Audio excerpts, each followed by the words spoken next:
Syederalon 2 unit rumah di asrama polisi Lamtemen 2 Polda Aceh di Banda Aceh terbakar pada Senin 10 Februari 2025. Musibah tersebut terjadi sekitar pukul 14 waktu Indonesia bagian Barat pada siang tadi. Tidak ada korban jiwa dalam kebakaran itu. Sebanyak 8 unit pemadam kebakaran dikerahkan ke lokasi kejadian. Selama lebih kurang 1 jam, api berhasil dijinakkan oleh petugas dan dibantu warga setempat serta relawan RAPI. Sejauh ini belum diketahui penyebab kebakaran tersebut dan pihak berwajib masih melakukan penyelidikan. Pada sore ini kejadian jam 2 lewat, yang mana 2 rumah di Lamtemen Barat telah terbakar. Kita belum tahu kronologisnya, apakah arus listrik, apa yang lebih kita belum tahu.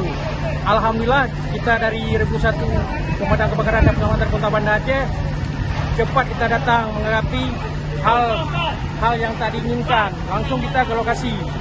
Suatu kejadian laporan dari warga masyarakat di Lamtemen Barat. Alhamdulillah kita semua armada yang diarahkan lebih kurang 8 personil, 1 dibantu oleh pemadam Aceh Besar.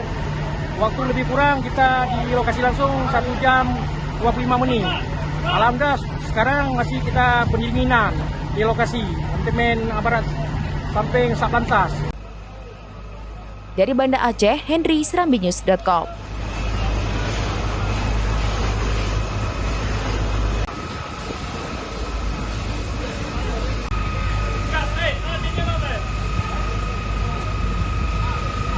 Download Tribun X sekarang, menghadirkan lokal menjadi Indonesia.